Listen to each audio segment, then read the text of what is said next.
Welcome back, everybody. I am Jim Ingersoll, your host of the Investor Success Podcast. It's good to be with you again today. Welcome back to all of our loyal Success listeners. And if you're tuning in for the first time, you're in for a real treat today because I've got a good friend of mine coming to us straight from Florida, where we're going to talk about deals that are red hot and how to flip in some volume because the real estate markets are really good.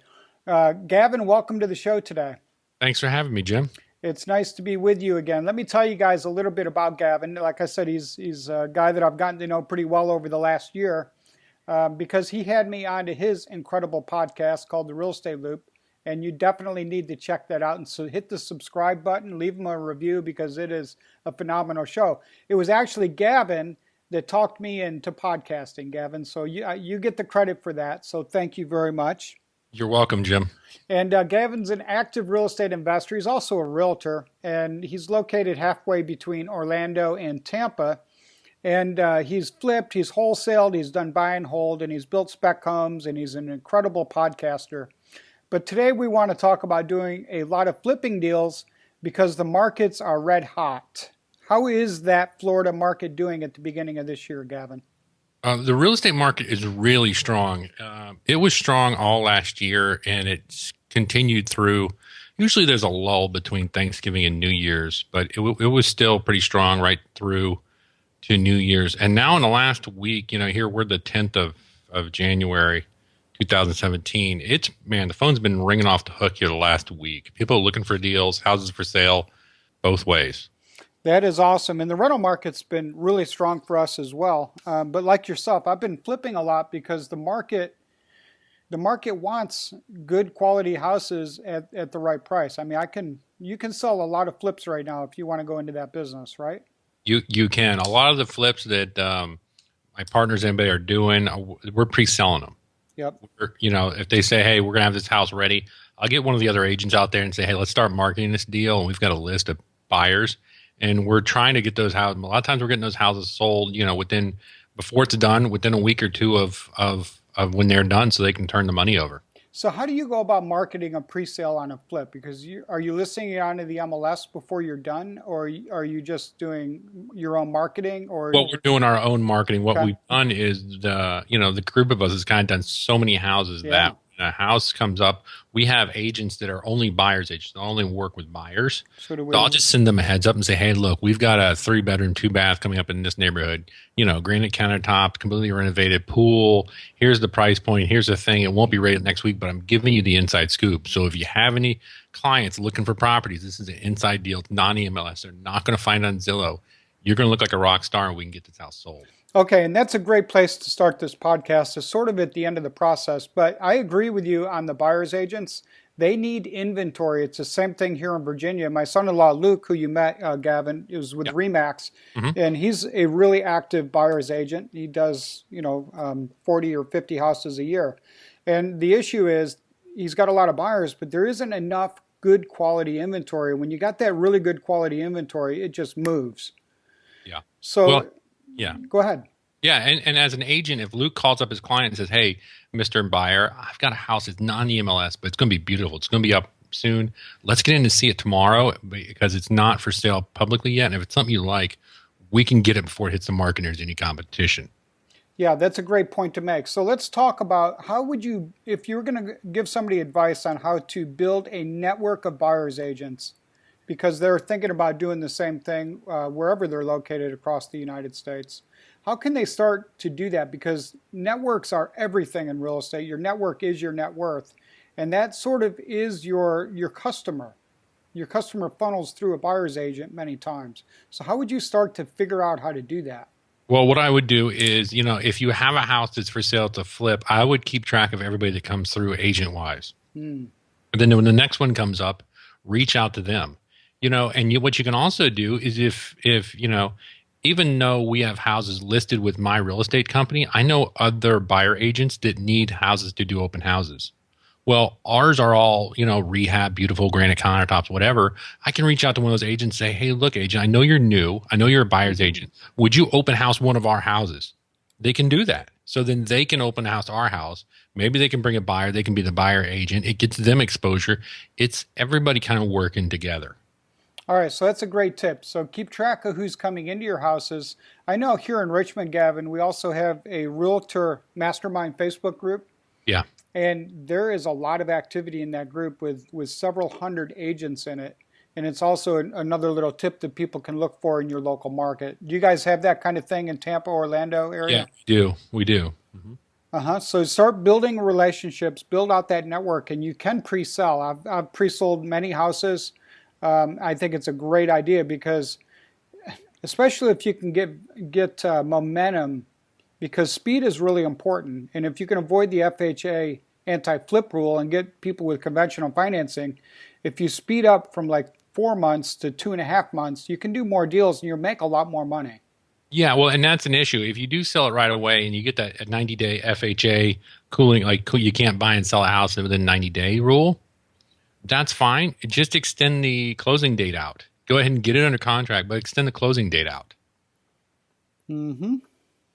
Okay, that's a great tip as well. So just do that and move on. And then what we do is when we're forced into that is we just rewrite the contract to day 91, and it usually closes 3 to 4 weeks later. There you go. And I'm hoping that HUD gets rid of that rule, aren't you? Yeah, it would make it a lot easier. Although we don't hit it that much, but occasionally it does come into play. It does. I've got a couple like that right now. My daughter just flipped one that's sitting there too. Is going to close in a couple weeks, but they wanted to close during the holidays and couldn't. And that's a little frustrating. So I hope, hopefully, Ben Carson at HUD, if you're listening to my podcast, get rid of that freaking anti-flip rule, Ben Carson. It's unneeded regulation. Yeah, it's regulation. Right? Well, and Christmas kind of causes a wrench in all the closings because everybody's trying to get everything done before Christmas. So there's all these closings piled in there at the title companies and whatever, and mortgage lenders and whatever, and they try, and then most of the time they're like, oh, we can't. And then everybody's like disappointed for Christmas, and then it ends up closing, mid-January. So how many flips are you guys looking to do this year, Gavin? Your collective group? Oh, a lot? Like probably 50 plus? 60, yeah, 50 plus. Okay. So tell us about the process, like how you figure out what house makes a good flip and how much you can offer, and then take us sort of through your process a little bit. Well, basically, the most important thing to find a flip is there profitability. Is there margin between purchase price, rehab, and sale price? Otherwise, you're doing this for fun. And I know around here, what we're mostly looking for is about $50,000. After you rehab it, you want to try to profit $50,000. Otherwise, it kind of does not really get worth your time, especially with the holding costs and whatever and so forth. So that's kind of our minimum criteria down here is if we can find that. Sometimes you can add some square footage to a place. You Add can value. some stuff, and it'll add value to it and go that route. So that's a lot more work because you got a permit and you got a lot of stuff. I agree. You could do those value adds. You could put dormers on the back. You could convert attics, put an addition on, and really jump up your prices. But it also slows you down a little in cost because you got a permit and stuff like that. Yeah. So we're buying them a lot of them still off the MLS. There's a lot of competition right there on the MLS. We're also scouring through, putting out bandit signs. Networking, anybody I can talk to.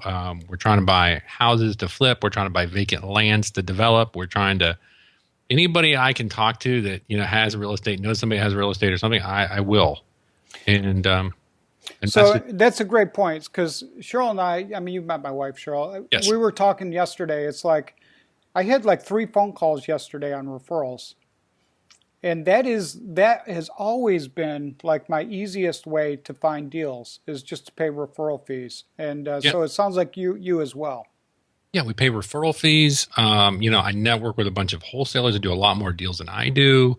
They'll send me deals and say, look, I can't wholesale this deal, but the people want an agent here. Go ahead and list it. They send me deals as an agent. I get people that look, they need to sell this house quick. It's going to take me too long to do it as an agent. It's not going to sell quickly in the MLS because there's a lot of trash. See if you can wholesale this one. So, just by networking with people like wholesalers, whatever, they'll send me stuff. Hey, can you give me a comp on this one? Can you do me that? Just by working with those guys that are maybe not doing exactly what I'm doing, but we throw a lot of deals back and forth with those guys, and it's really a beneficial win-win for both of us. Yeah, that's why I always go back to your network is absolutely critical. And I'm glad you brought that up because there's all these different networks. So we got networks for private lenders. I've got networks of people that bring me deals. I got networks of realtors and brokers who may help me, with little tips on what's going to be discounted a little more or price reduced or a short sale or whatever. I got a network of wholesalers. All these networks are critical, and managing them and building them out is a really critical piece. Tell me, in your market there, what does a typical flip look like? I know you're looking for $50,000 of profit, but is it like a 3-bedroom, 2-bath house? Our bread and butter, our go-to is a 3-2 concrete block, with or without a pool, about 80 to 120 purchase, maybe put 20 to 30 into it, and then around 200 sale. And you can still find a lot of those? Yeah, we can still find they're out there. You got to look for them a little bit, but they're out there. But yeah, we're still have a lot of them going. Every now and again you get a home run, just a really big. But we don't shoot for the, don't swing for the fences every time. Enough singles, and then you'll get a home run in there every now and again. And I totally agree with that. And so our listeners are probably thinking, okay, so you want to do 50 plus houses and make $50,000 gross profit on each. That's $2.5 million of profit. I mean, that's a big business, Gavin. That is, but there's different systems. Like one of my agents is trying to start doing some investing, and he goes, "What do you think of this property?" Well, it was for sale for $32,000. It was like a 3-1 concrete block, not in the best neighborhood, but not in the war zone, but it had a cloudy title. Mm-hmm. I'm like, lock it up under contract, see what happens, whatever. So he locked it up under contract for 32. He put it on the MLS for 55 and figuring he was going to have to spend $5,000 on a lawyer to get the thing. Somebody said, no, I'll take it as is. Even with the title flaw? Even with the title flaw, he didn't even touch it. He's like, awesome. I didn't touch it. I didn't do anything. All I did was pick it up. And one of my other agents did the same thing with a mobile home. Bought a mobile home, got on a contract for $8,000, and then sold it for 13. And he's like, "This is the easiest thing I've ever done." I'm like, "Well, you're talking me into opening an operation in Florida. I may come down and talk to you." Well, and if you find the deals, they're here. You just gotta kind of think outside the box a little bit and look around and see what's going on, because there is a lot of competition. Especially, I'm halfway between the Tampa and Orlando market. Yep. Orlando is saturated because it's a metropolitan. Everybody and their brothers flipping houses. Too much HGTV. Same thing in Tampa. So the really screaming deals, there'll be 20 people standing on the lawn. And, myself and my clients, I tell them, look, don't get into a bidding war because you lose. Right. Let's go move on to the next one. So let's go back to your bread and butter deal. It's a 3-2. You're going to buy it for $80,000 to $120,000. What type of work do you for a base hit deal? We'll typically do paint interior, exterior. Depends upon the roof. We need to do the roof. Service the AC. If we have to replace it, we can replace it. The kitchen, it depends on the shape. Just tile floors and maybe open it up a little bit. We do a lot of that. Mm-hmm. And people love an open concept, don't they? Yeah, if we have to do a kitchen, that kind of cuts into it. But sometimes you have to. So on a kitchen, what do you typically do? Are you doing like stock cabinets from Lowe's with a granite countertop and we've got a stainless? A kitchen guy. We're doing standard. They're kind of a darker brown wood. Okay. Wood kitchen box, and then we're doing granite countertops. Mm-hmm. Now, if the neighborhood doesn't support granite, we'll just do a Formica that looks like granite. Yeah, there's one I like to use. It's called Black Star Granite. That's a standard laminate countertop that really looks good and mimics granite, I think, pretty well. And that's what I have in my house because I have a little kid. So we were like, look, we can put in granite, but I don't want putting something hot on it or some oily on it or whatever. Right. So I'm like, look, when they move out, we'll redo our kitchen really nice. I have granite countertops. But, also instead of going in and ripping out a bathroom, you can reglaze a standard bathroom, which saves a lot of money. There are some ways you can make place look really nice and not spend a fortune. And I'm doing one on Monday, Gavin. So I agree with you, right? Because this bathroom is yellow. But it has ceramic on the walls, and it's got a nice tub. And so and it had a yellow floor too. So I just put new ceramic over top of the floor. It's very easy to do. You don't even need hardy backer. And then I've got a good guy that I've used for years. He's a missionary to Africa, and he glazes to support his activities in Africa to give back. and he'll come in Monday and he'll spray that whole thing. That whole yellow wall will disappear. It'll all look white and Yeah. beautiful when we're done. Yeah, and we've got a guy that's really good. He'll spray a base coat of glaze, and then Yep. he'll put some spec in it, and then he'll come over and seal it with a Nice. third coat, and it looks amazing. And it'll save you a ton of money instead of ripping out a full bathroom.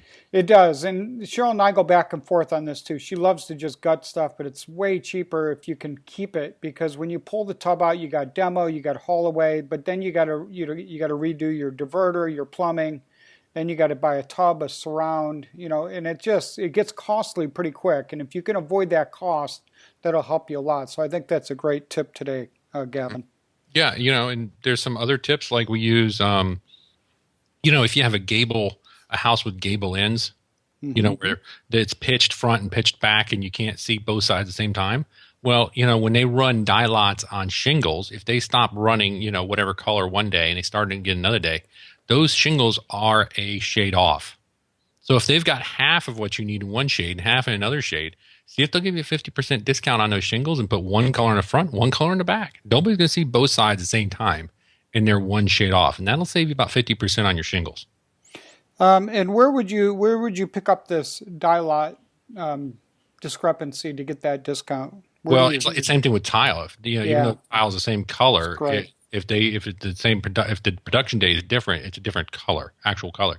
Ask your shingle, whoever you buy shingles from, say, look, do you have half of what I need of one color? They may not match up exactly, and you can get some deals there. Also, shingles go on sale at certain times of the year down here. They do. Yeah, so you can go to like Home Depot, you could buy a whole pallet pretty reasonably as well. Now, I buy shingles at a lumber yard typically. I buy shingles, my replacement windows, and my vinyl siding from one supplier. How do you handle your exterior materials? Well, it depends. A lot of things down here are block and stucco. Yeah. So, we don't have that. Now, I know if Home Depot has a sale on stuff, we'll buy a pallet of ceiling fans. Oh, yeah. Because, if they're giving you a 20% discount, great, we're going to use them. It's just a matter of time. So, and we'll just store them somewhere. Mm-hmm. So if there's a really smoking deal on stuff like that, we will gladly buy them. You'll hold some inventory, and then you take that 20 or 30% off that they've got for like a pallet, and then you put one of their 10% off coupons on top of it. You're going to save a bundle. Yeah, exactly. And then we just sell it back to ourselves or sell it. So that's a good idea. Good tips.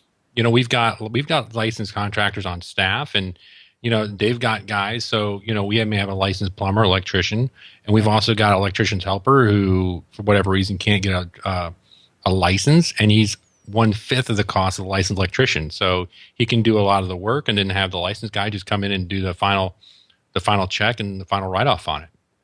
Yep, those are all really good tips for people to save a lot of money. Your contractor team is really important because you get the right ones, you're going to save a lot, and you're going to have. I always say, Gavin, speed, quality, and cost are all important, and all three are. You got to be able to move through your jobs pretty fast, and the quality is a given, and price has got to be there.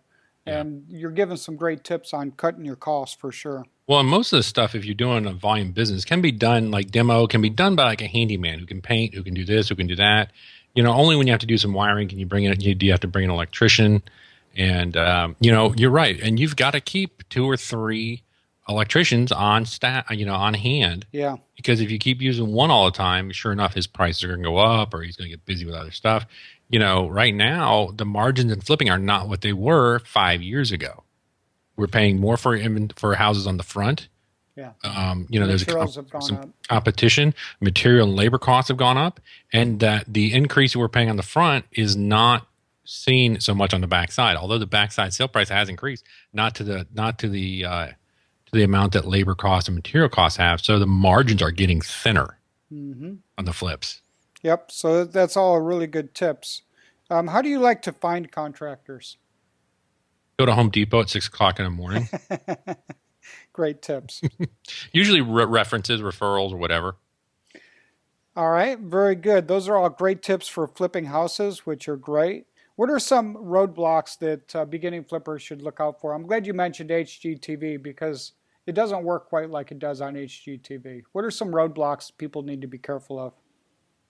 Just not watching the numbers. when you negotiate with a contractor to do work for you, I would negotiate time and money. Well, if you finish on the 15th, we'll pay you this. If you finish on the 20th, we'll pay you that. If you finish on the 30th, we'll pay you that. Don't pay for work that's not been done. Don't give them 50% up front because you won't see them for 6 weeks. If ever.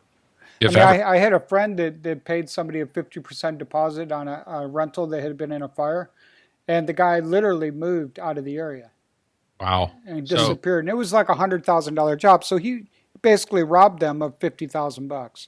And I'm not banging on contractors, but I know some contractors who are great contractors, but they're terrible businessmen. Yeah, most of them. So if you can control that and say, look, I'll pay you every Friday for the work that's been done, there you go.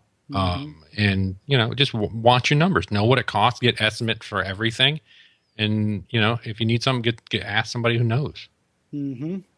Yeah, that's really good. And so those are great roadblocks, and I think they're probably part of the reason that beginning flippers fail also, because especially if you're buying off the MLS, you get involved in that bidding war you talked about. Those are some things you've really got to watch on your front end. You've got to know your comps, you've got to know your repairs, so you know what you can offer. Yeah. I think those are all really good. Gavin, who are some people that you've learned from over the years that have helped you along the way? Oh, well, real estate's a family disorder for us. So like my brother's in it, my dad's in it. My dad was flipping houses, when I was probably about 6, in the late 70s. So, I learned a lot from him. I have a really strong network of people here that I've learned a lot from. I learned a ton from podcasts. I was doing an hour and a half commute every day for a while back and forth. And I would, anybody that's willing to teach something, I will listen because people are giving a lot of great information for free. Is that one of the reasons you like being a podcast host as well? Because you're a phenomenal host. Well, I'm a terrible writer. Mm-hmm. To be honest with you. So I'm more relational. I'm more, let's talk, Jim, let's see what's going on, blah, blah. I can't sit down and write a post about something. I can't do that. It's just, I'm like, this is not normal for me. So the podcast format for me personally works very well. Who are some podcast guests that you've had over the years that immediately stand out in your mind that this was a great show that my listeners might want to go listen to? To be honest with you, Jim, I think they all really suck, my shows. But, I've had some great people on. And, I've had like Sean Terry, who's a big-time wholesaler. And he's in Arizona. And I really like Mike Butler. Yeah. He's in Louisville. He's one of my favorite because he's like this big redneck. Mm-hmm. And he's just like, okay, I was a police officer. And I don't mean the word redneck No, I know Mike. Mike and I have shared the stage like at Mr. Landlords events. Okay, so I know Mike really well, and I'll tell you, like, he is the type of guy, and if he's listening, maybe he'll laugh, but he'll stay around like in the hotel lobby and just network with investors till after midnight. Yeah, he's the guy I'd like to sit at the bar and have a beer with. And he loves doing that. And listen to what he has to say because I'm sure he's got a ton of information. I like Walter Wofford a lot. Oh. It rubs me the wrong way when you meet some real estate person and all they're trying to do is sell you their program or their product or their whatever it is. I'm just like, I just want to vomit. Mm-hmm. So when you get somebody who's like, hey, this is what I'm doing. If you like it, great. If you don't, that's fine too. But, so I really like those people that like, just, look, here it is. This is it. There's no show. There's no dog and pony show. And they'll just tell you everything you ask. They'll be like, yeah, this is it. Right. And Walter is one of those guys. I mean, he's just an absolute, just a great guy. I'm going to see him in about a week on a cruise. So I'm really looking forward to that. And hey, tell him I'm still waiting for my invite to the Love Shack. I've been checking my mail every day. Okay. I've been to the Love Shack many times, and it's always an extraordinary experience with a lot of memories. Yeah, exactly. I'm like, how do I get invited to that place? Yeah. Okay. I'll work on that for you. And I know you're also a guest speaker at PodFest that's coming up, right? I think I'm a speaker or a panelist or something. Chris Kermitzos, and I'm pretty well connected with a lot of podcasting people down here in Florida. Mm-hmm. So they reached out and said, hey, my wife has a show too. Would you like to speak or be a panelist, whatever? I'm like, yeah, just put my name in the hat. Whatever you need, I'll do. So I'm not quite sure exactly what I'm doing yet, but I may be speaking. I may be panelist. I may be, whatever. I can, I mean, it's a great opportunity. It's a big event, and I think it's going to be great. I'm going to try to get down there. I know Walter and I were talking about hooking up and going down together. Good, man. To hang out with you. Let's hang out. Yeah, definitely. I would love to do that. So if you've got people, if we have people listening right now trying to figure out if they could extend their networks with podcasting as a guest, would you try to coach them towards doing that, jumping out and being a guest on a podcast to expand your network a little? Yeah, that would always help, expand your network and stuff. I get a lot of people that say, I want to start a podcast to monetize it. Just to be honest with you, there's not a lot of money in podcasting. I agree. It's a labor of love. It may have expanded my network a little bit, but I do it because I love it. I know a lot of people there. They all say this John Lee Dumas who makes, millions and millions of dollars.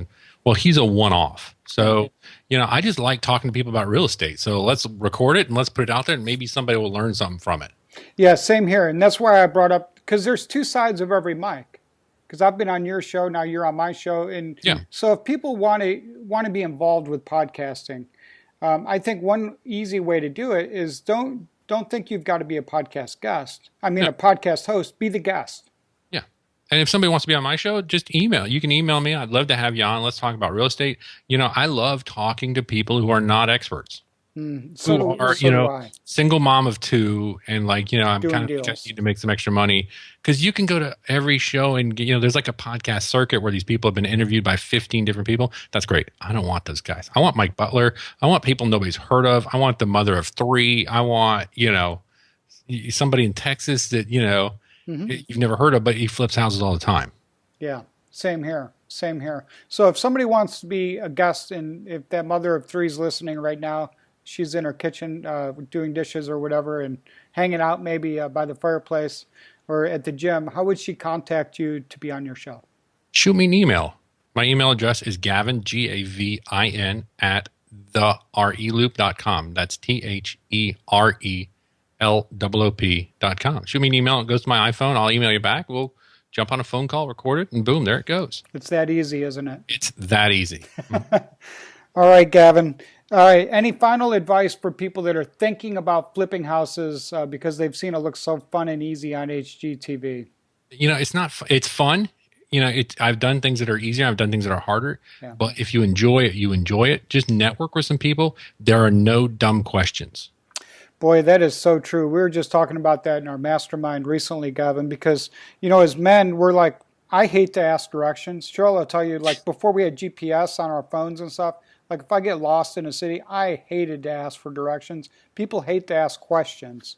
So I'm really glad you brought that up. It's critical that you learn to ask questions to grow yourself and grow your business.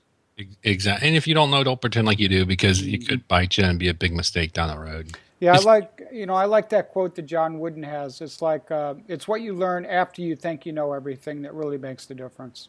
That's exactly it. If you're not learning something new every day, there's something wrong, right? Yeah, for sure. Exactly. Well, Gavin, I really appreciate your being on my show today, and I love your RE Loop, and look forward to hanging out with you again soon. Jim, anytime. All right, this is Jim Ingersoll with the Investor Success Podcast. You can pick up a free gift today if you'd like it. Go to bigmoneyinvestor.com/free gift. Grab that contractor swipe file. It's got some contracts and indemnities and all kinds of stuff you can use when dealing with contractors to flip houses. It's very important you get that documentation package right, and it's a swipe file with the documents that you need. Thanks for tuning in today. Be sure to share this, leave us a review, leave us a comment if you're watching on YouTube, which has really been picking up for us lately. And I hope you guys get out there and flip some houses and make a profit exactly like Gavin told us today. Thanks for joining us today. Be sure to share this podcast with your friends and social media contacts. And visit us online at www.bigmoneyinvestor.com.